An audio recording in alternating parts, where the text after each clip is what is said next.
বিশাল পাহাড় বেয়ে নেমে আসা পাথরের সঙ্গে স্বচ্ছ পানির কলতান উপভোগ করতে পর্যটকরা বারবার ছুটে আসেন সিলেট। জাফলং, সাদা পাথর, বিছনাকান্দি, রাতারগুল, মাধবকুণ্ড দেশ বিদেশের পর্যটকদের আকর্ষণীয় পর্যটন স্পট।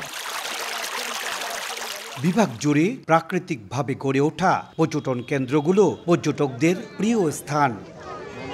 দেশের ১৬৮টি চা বাগানের মধ্যে সিলেট অঞ্চলে ১৩৭টির অবস্থান। এ অঞ্চলে বেড়াতে আসা পর্যটকদের কাছে এই চা বাগানগুলো বাড়তি আকর্ষণ।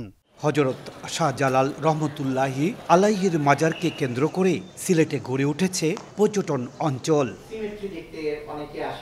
পর্যটন শিল্পের উন্নয়ন ও সম্ভাবনা নিয়ে সম্প্রতি হয়ে গেল সিলেট বিভাগীয় কর্মশালা। সংশ্লিষ্ট সকলে পর্যটন শিল্পের উন্নয়নে সড়ক অবকাঠামো উন্নয়নের কথা বলেন।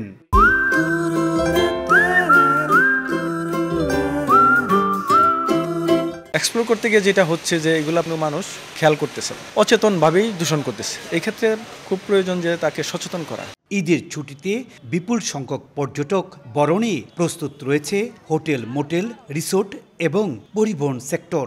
আর পর্যটকদের নিরাপত্তায় ট্যুরিস্ট পুলিশ রয়েছে সতর্ক অবস্থায়।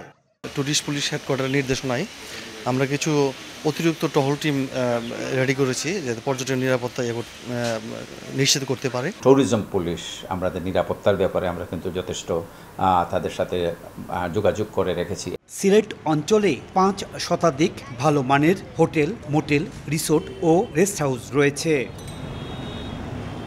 ইকরামুল কবির, সময় সংবাদ, সিলেট।